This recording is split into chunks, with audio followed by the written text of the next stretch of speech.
Good morning students. Starting with the F P मध्ये आता आपले शेवटचे दोन डिव्हाइसेस बाकी आहेत बेटा. ठीक आहे. त्या डिव्हाइसेसचं नाव आहे, पहिल्यांदा आज आहे UGT आणि सेकंड आहे तुमचं PUT. कुठले कुठले दोन डिव्हाइसेस बेटा? UGT आणि PUT. UGTचा फुल फॉर्म आहे युनिपोलर जंक्शन ट्रान्झिस्टर. UGTचा फुल फॉर्म काय बेटा? Unipolar junction transistor. UGT मध्ये बेटा आपल्याला तीन टर्मिनल दिसतात. कुठले कुठले? इमिटर, बेस 1 आणि बेस 2. ठीक आहे. UGT मध्ये मला तीन टर्मिनल दिसतात. कुठले कुठले? इमिटर, बेस 1 आणि बेस 2. पुढचा पॉईंट सांगायला गेलं तर UGT मध्ये बेटा तुमचा जो करंटचा फ्लो असेल, एक तर तो इलेक्ट्रॉन्समुळे होतो किंवा एक तर तो होल्समुळे होतो. जसं नावातच मिनिंग आहे युनिपोलर. युनि ह्या शब्दाचं मिनिंग आहे बेटा 1. पोलर म्हणजे एक तर पोलर म्हणजे पोल्स कुठले कुठले असतात? एक तर इलेक्ट्रॉन्स किंवा होल्स. पोल्स म्हणजे काय बेटा? पोलर म्हणजे काय? होल्स किंवा इलेक्ट्रॉन्स. म्हणजे काय? युनिपोलर म्हणजे एक तर युनि सिंगल आणि पोलर म्हणजे काय? एक तर होल्स किंवा एक तर इलेक्ट्रॉन्स. म्हणजे करंटचा फ्लो इथे माझा फक्त आणि फक्त एक तर इलेक्ट्रॉन्समुळे होईल, नाहीतर एक तर फक्त आणि फक्त होल्समुळे होईल. Got it? एवढेच पॉईंट फक्त सांगायचे, बाकी काय सांगायचं नाही. पहिला पॉईंट काय सांगितला? UGTचा फुल फॉर्म. UGTचा फुल फॉर्म काय बेटा? Unipolar junction transistor. याच्यामध्ये तीन टर्मिनल्स आहेत. कुठले कुठले? Emitter, base 1, base 2. पुढचा पॉईंट काय सांगितलं की बाबा युनिपोलर असल्यामुळे इथे करंटचा फ्लो एक तर इलेक्ट्रॉन्समुळे होईल किंवा एक तर होल्समुळे, बाकी कशामुळेच होणार नाही. ठीक आहे. बरं, आता हा काय त्याचा सिम्बॉल आहे, हा काय त्याचा सर्किट सिम्बॉल आहे आणि इकडच्या साईडला त्याची काय दिसते बेटा? कॅरेक्टरिस्टिक्स. इकडच्या साईडला त्याची काय दिसते? कॅरेक्टरिस्टिक्स. ठीक आहे. ओके. आधी व्हिडिओ पॉज करायचा, सगळं व्यवस्थित काढून घ्यायचं. ठीक आहे. व्हिडिओ पॉज करून सगळ्याच्या सगळं काढून घ्यायचं. UGT हेडिंग टाका आणि सगळ्याच्या सगळं व्यवस्थित लिहून घ्या. फाईन. ओके. झालं असेल लिहून? व्हिडिओ पॉज करून सगळ्यांचं झालं लिहून? पुढे आता लिखा पडेल UGT. UGT stands for unipolar junction transistor. UGT stands for unipolar junction transistor. पुढचा point. UGT consists of basically three terminals. UGT consists of basically three terminals, namely UGT consists of basically three terminals, namely emitter, comma base 1 bracket chart with B1, base 1 bracket chart with B1 and base 2 bracket chart with B2 and base 2 bracket chart with B2. पुढचं, as UGT is a unipolar device, as UGT is a unipolar device, as UGT is a unipolar device, hence the current conduction takes place. Hence the current conduction takes place. Hence the current conduction takes place only due to the electrons. Only due to the electrons or only due to the holes. Only due to the electrons or only due to the holes. Okay. पुढचा मुद्दा याचा application. याचे दोन applications आहेत. हा बेटा triggering device म्हणून use होऊ शकतो. UGT ट्रिगरिंग डिव्हाइस म्हणजे ऑन करण्यासाठी कोणाला मदत करू शकतो. कोणाला मदत करेल बेटा? एक SCR आणि एक तुमचा आहे ट्रायक. दोन डिव्हाइसेसला ऑन करायला मदत करतो. कुठला बेटा? SCR आणि ट्रायक. हा एक रिलॅक्सेशन ऑसिलेटर म्हणून पण वापरू शकतो. सेकंड ऍप्लिकेशन काय? It can be used as a relaxation oscillator. दोन ऍप्लिकेशन सांगितले. हा एक ट्रिगरिंग डिव्हाइस म्हणून काम करतो. कोणाकोणासाठी? SCR आणि ट्रायकसाठी. त्याच्यानंतर पुढचा पॉईंट, हा वापरू शकतो आपण. UGT can be used as अ काय बेटा? Relaxation oscillator. ठीक आहे. ऍप्लिकेशन्स, दोन ऍप्लिकेशन लिहून घ्या. Applications of UGT. हेडिंग टाका, ऍप्लिकेशन्स ऑफ UGT. पहिलं, UGT can be used as a triggering device for. UGT can be used as a triggering device for. UGT can be used as a triggering device for SCR or TRIAC. SCR or TRIAC. SCR or TRIAC. पुढचा, it is used as a relaxation oscillator. It is used as a relaxation oscillator. It is used as a relaxation oscillator. ठीक है बच्चा लोग. पुढचा device कुठला आहे बेटा? PUT. आता पीयूटीचं सगळ्यात पहिले full form programmable uni junction transistor, म्हणजे प्रोग्रामेबल युनि जंक्शन ट्रान्झिस्टर. पहिलाच पॉईंट एक महत्त्वाचा सांगून देतो, हा सेम तुमचा UJT सारखा आहे, काहीच फरक नाही. सेम तुमचा कुणासारखं बेटा UJT सारखं, फक्त याच्यामध्ये एक ॲडिशनल कन्सेप्ट ॲड होतो, तो म्हणजे याच्यामध्ये मी प्रोग्रामिंग करू शकतो, जे की UJT मध्ये पॉसिबल नव्हतं. UJT मध्ये मला प्रोग्रामिंग पॉसिबल नसते, PUT मध्ये मला प्रोग्रामिंग पॉसिबल असते. प्रोग्रामिंग केल्यामुळे काय होईल, मी जसं सांगेल तसं हा काम करेल. लक्षात आलं, मी जसं सांगेल तसं हा काम करेल. PUT programmable uni junction transistor. पुढचा महत्त्वाचा मुद्दा, याचे जे टर्मिनल्स बघितले हे पण जरा वेगळे आहेत, राईट. कुठले कुठले बेटा, ॲनोड, कॅथोड आणि गेट. मागच्या याच्यात कुठले होते, इमिटर, बेस 1 आणि बेस 2. येस, याच्यामध्ये माझे 3 टर्मिनल्स वेगळे, ॲनोड, कॅथोड आणि गेट. त्याच्यानंतर याच्यामध्ये 4 लेयर्स आहेत, PN. ठीक आहे. एक महत्त्वाचा मुद्दा जर ऑब्झर्व करत असाल तर गेट टर्मिनल कोणाच्या जवळ आहे, ॲनोडच्या जवळ आहे. गेट टर्मिनल कोणाच्या जवळ आहे, ॲनोडच्या जवळ आहे. म्हणून त्याला अजून एक नाव आहे, ते म्हणजे काय बेटा, ॲनोड गेट. म्हणून त्याला अजून एक नाव काय बेटा, ॲनोड गेट. आणि अजून एक शेवटचा पॉईंट जो मी बोललो आधीच, पुढला बेटा, की याच्यामध्ये फक्त आणि फक्त एक वेगळा पॉईंट आहे UJT पेक्षा. हा सेम UJT सारखा आहे, फक्त थोडा वेगळा पॉईंट आहे, तो की म्हणजे याच्यामध्ये प्रोग्रामिंग करू शकतो. तो की याच्यामध्ये काय करू शकतो बेटा, प्रोग्रामिंग करू शकतो. पुन्हा आता सगळ्याच्या सगळं सांगतो. ठीक आहे. PUT stands for programmable uni junction transistor. It consist of basically 3 terminals. कुठले कुठले, anode, cathode and gate. It consist of 4 layers, PN. त्याच्यानंतर the gate terminal is connected towards the anode side. The gate terminal is connected towards the anode side. Hence it is known as, हा जो terminal आहे त्याला अजून एक नाव आहे, त्याला अजून एक काय नाव बेटा, anode gate. Hence it is also known as anode gate. पुढचा मुद्दा सांगायला गेलो तर काय सांगते बेटा, PUT is same as that of the UJT. Only difference is that we can do here programming. फक्त चेंज काय, याच्यामध्ये मी काय करू शकतो, प्रोग्रामिंग करू शकतो. ठीक आहे. ॲप्लिकेशन्स बघायला गेलं तर पुन्हा सेम आहे, काहीच फरक नाही. कोणासारखा, UJT सारखे. कुठले कुठले, पहिले ॲप्लिकेशन ट्रिगरिंग म्हणून यूज होईल कोणाकोणासाठी, SCR आणि ट्रायक्ससाठी. ठीक आहे. ट्रिगरिंग डिव्हाइस म्हणून यूज होईल कोणाकोणासाठी, SCR आणि ट्रायक्ससाठी. आणि पुढचा महत्त्वाचा मुद्दा, की हा कुठे वापरू शकतो बेटा, ॲज अ रिलॅक्सेशन ऑसिलेटर म्हणून याला वापरू शकतो. काय म्हणून यूज करू शकतो, ॲज अ रिलॅक्सेशन ऑसिलेटर म्हणून वापरू शकतो. ठीक आहे बेटा. हे सगळं माझं कोणाबद्दल एक्सप्लेनेशन झालं, PUT बद्दल. सगळ्याच्या सगळं एक्सप्लेनेशन कोणाबद्दल झालं, PUT बद्दल. आता पुन्हा लिखापडीच्या आधी व्हिडिओ पॉज करायचा आहे, सगळे डायग्राम्स काढून घ्यायचे. हा काय त्याचा सिम्बॉल, कन्स्ट्रक्शन सिम्बॉल. आणि ही काय झाली बेटा त्याची VI जर बघायला गेलं तर अक्षरशः सेम आहे. कोणासारखी तर UJT सारखी, काही चेंज नाही. UJTची काढली काय आणि PUTची VI कॅरेक्टरिस्टिक्स काढली काय, दोघांची कशी चलो सेम. तुम्हाला दोघं काढायचे, तुम्हाला दोघं काढायचे. व्हिडिओ पॉज करा, सगळंच्या सगळं लिहून घ्या. व्हिडिओ पॉज करा, सगळंच्या सगळं लिहून घ्या.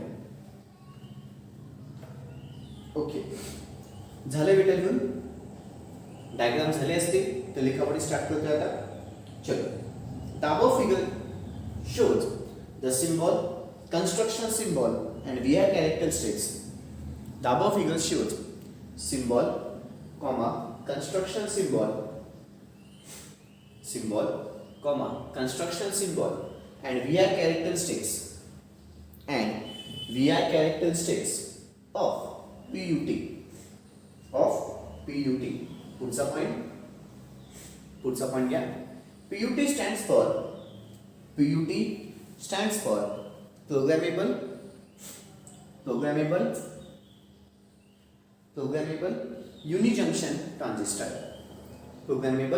unijunction transistor. पुढचा point, PUT consists of basically 3 terminals,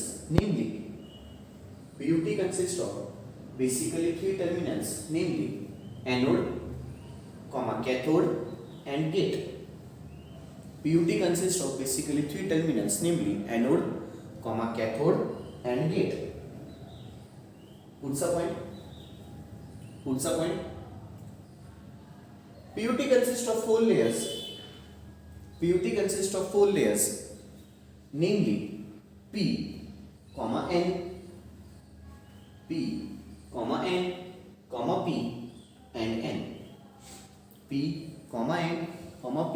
and N.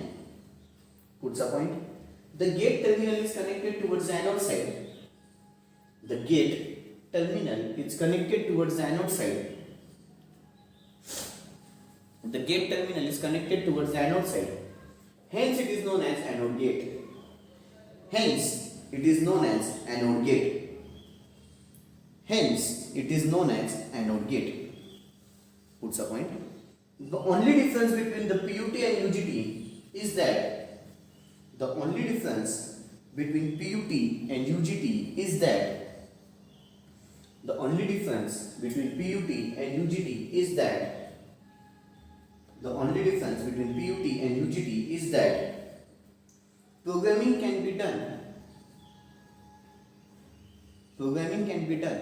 in PUT. Programming can be done in PUT.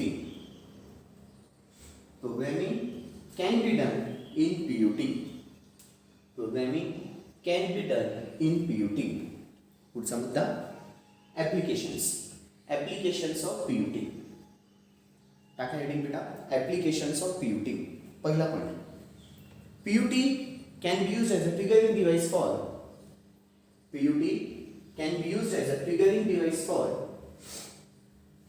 PUT can be used as a triggering device for SCR and TRIAC. SCR and TRIAC. SCR and TRIAC. Puts a point. PUT can be used as a relaxation oscillator. PUT can be used as a relaxation oscillator. PUT can be used as a relaxation oscillator. Okay, आता लक्ष इकडे बेटा, इथे सगळे तुमचे डिव्हाइसेसचा concept संपला. इथे सगळा कुठला बेटा डिव्हाइसेसचा कन्सेप्ट संपला. डिव्हाइसेस प्रचंड आहे, छोटे छोटे होते बेटा कन्सेप्ट सगळे. ठीक आहे, खूप वेळेस विचारले जातात. याच्यातून बेटा महत्त्वाचा एकदम खूप वेळेस जो टपकतो क्वेश्चन तो म्हणजे त्याचे सिम्बॉल्स आहेत बेटा. सिम्बॉल्स एकाचाही विसरता कामा नये. सिम्बॉल एकाचाही विसरता कामा नये, लक्षात ठेवा. ठीक आहे, सिम्बॉल एकाचाही विसरता कामा नये. फाईन. आता पुढे माझे कंपॅरिझन्स चालू होणार आहेत. ठीक आहे, बरेच जास्त तुम्हाला कमीत कमी 7 ते 8 तर कंपॅरिझन्स असतील बेटा. ठीक आहे, आता माझे कंपॅरिझन्स चालू होतील. कंपॅरिझन्समध्ये ना बेटा मी तुम्हाला प्रत्येक वेळेस कंपॅरिझन घेईन. ठीक आहे, आणि एक शेवटचा पॉईंट याचा VI कॅरेक्टरिस्टिक्सचा असेल. एक शेवटचा पॉईंट कुठला असेल बेटा VI कॅरेक्टरिस्टिक्स. त्या VI कॅरेक्टरिस्टिक्स मी तुम्हाला होमवर्कसाठी देणार आहे. त्या VI कॅरेक्टरिस्टिक्स प्रत्येक वेळेस कुठे असतील बेटा होमवर्कसाठी. प्रत्येक कंपॅरिझनचं VI कॅरेक्टरिस्टिक्स तुम्हाला मी कशाला देईल बेटा होमवर्कसाठी. ठीक आहे, कळतंय. तुम्ही जेवढे आपले मागचे जेवढे कन्सेप्ट झाले त्याच्यातूनच सगळे कंपॅरिझन घेणार आहे. त्याच्या प्रत्येकाचं तुम्हाला कंपॅरिझनचं VI कॅरेक्टरिस्टिक्स तुम्हाला ज्या ठिकाणी तिथे भेटेल तिथून ते कॉपी करून व्यवस्थित मला काढून दाखवायचं आणि होमवर्क प्रत्येकाने पाठवायचं. ठीक आहे, जेवढे दररोजचे कंपॅरिझन होत जाईल तेवढ्याचे मला VI कॅरेक्टरिस्टिक्स पाठवायचे आहेत. कळाले बेटा. ओके, आता माझा सगळ्यात पहिला कंपॅरिझन चालू होतोय. हेडिंग टाका compare between SCR and TRIAC. Compare between SCR and TRIAC. आता माझा पुढचं चालू आहे बेटा सगळ्यात पहिलं कंपेअर बिटवीन कुठलं SCR आणि TRIAC. SCR आणि TRIAC साठी 2 कॉलम करायचे. पहिल्या कॉलममध्ये SCR, दुसऱ्या कॉलममध्ये TRIAC. हा कुठला सिम्बॉल आहे बेटा SCRचा 3 टर्मिनल एनोड कॅथोड आणि गेट. हा कुठला सिम्बॉल आहे TRIACच्या सिम्बॉलमध्ये MT1 MT2 आणि गेट. बरं, गेट कुठे असतो नेहमी MT1च्या जवळ. ठीक आहे, MT1च्या जवळ तुमचा काय असेल गेटचा टर्मिनल. ठीक आहे, ओके. व्हिडिओ पॉज करून एवढं प्लीज काढून घ्यायचं आहे दोघं सिम्बॉल्स. व्हिडिओ पॉज करून सिम्बॉल्स काढून घ्यायचे. ओके, सिम्बॉल झाले.